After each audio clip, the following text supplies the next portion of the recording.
ร้องไห้ลบคำหนึ่งคำนี้ด้วยน้ำตา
ลมแรงครับ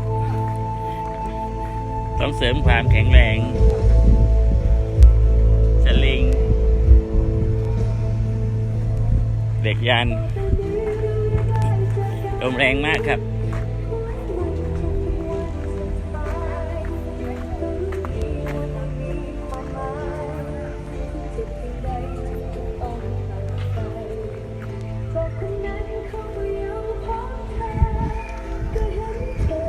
ดูนะ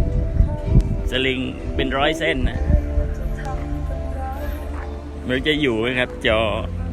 ลมวันนี้แรงมาก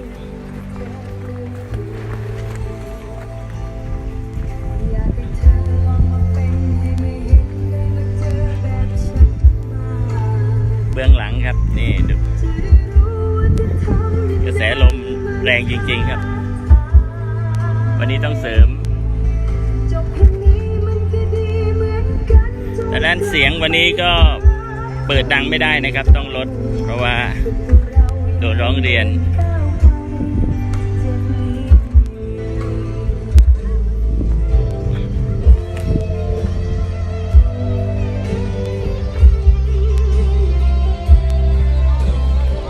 เอามาดูเบื้องหลังจอครับนี่32 เมตร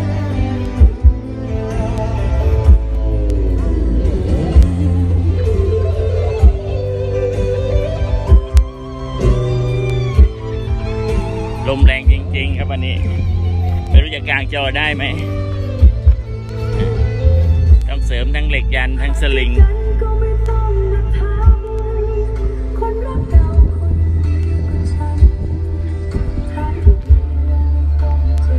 เป็นห่วงครับวันนี้จอจะกางได้ไหมนะ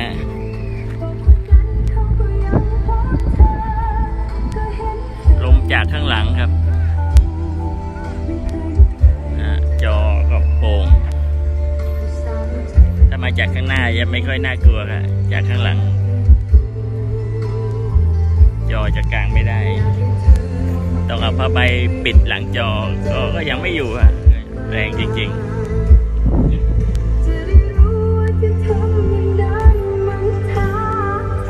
จะพาไปดูรอบงานกับไฟประดับเยอะจริงๆครับนี่เหมือนกลางวันเลยครับนะไฟเยอะจริงๆครับนี่รอบบริเวณนะรอบจอเลยครับจออยู่ตรงกลาง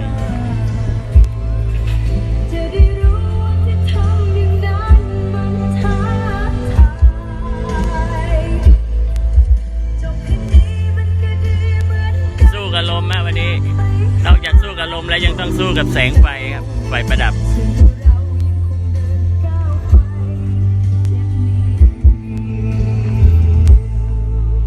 ดูฮะไฟประดับอยู่รอบเลยฮะล้อมจอหนังเลยครับ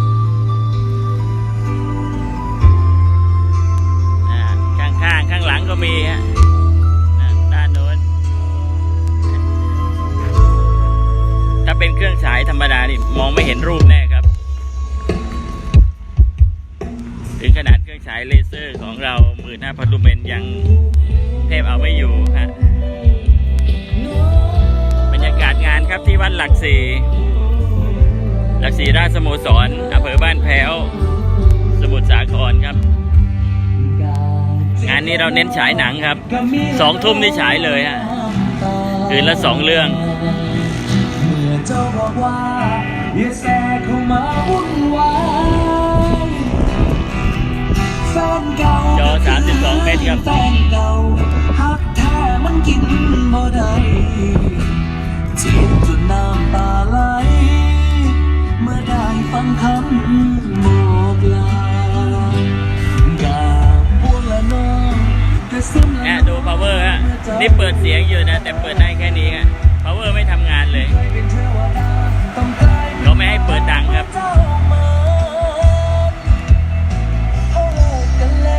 อยู่ที่นี่5 คืนนะคืนนี้คืนที่2ครับนี่เปิดเปิดเสียงแต่ดู power ไม่กระดิกเลยครับนะเพราะว่าเปิดเบาๆครับนะโดนร้องเรียนวันนี้ก็เลยเอาเพลงลูกทุ่งเบาๆครับนะจนกว่าจะถึงเวลา2 ทุ่มก็จะฉายกันนะครับจะเอาอะไรสู้เขามองไม่เจองานนี้ไม่ได้เน้นอะไรครับก็เน้นการฉายหนังอ่ะระบบไฟบางอย่างเราก็จะตัดออกครับเราก็จะไม่ใช้ครับเพราะว่าเป็นงานบุญ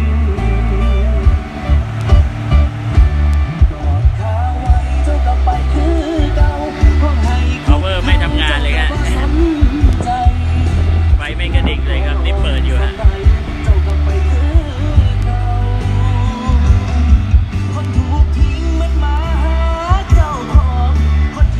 นี่ธงมาใหม่ฮะธงIS เมื่อเขาเอา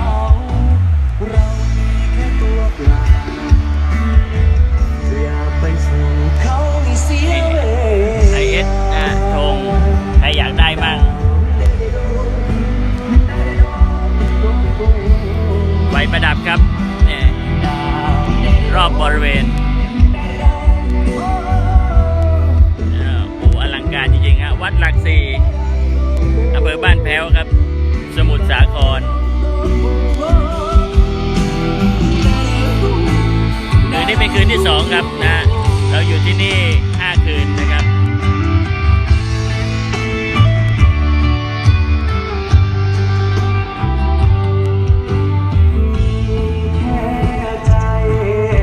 จะเอาอะไรสู้เขาเงาเรายังมองไม่เจอคนทั้งคนทิ้งกันลงคอเลยรักเธออย่าเพิ่งทิ้งกันนี่ไฟครับอลังการจริงๆครับนะตรงนี้เป็นลานจอดรถนะครับที่จอดรถสะดวกสบายถ้าใครจะมาเที่ยวครับ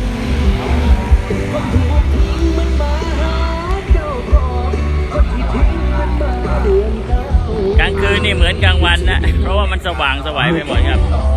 นะอันนี้ยังมีไฟอยู่ในวัดอีกอันนี้ลานจอดรถข้างนอกครับนะผมไม่ได้เดินเข้าไปเพราะว่าสถานที่มันกว้างมากครับ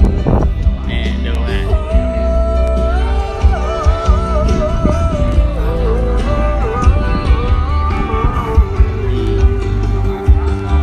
ดูฮะถนนมีแต่ไฟครับสุดยอดจริงๆครับไฟประดับงานนี้นะต้องยกนิ้วให้สวยครับ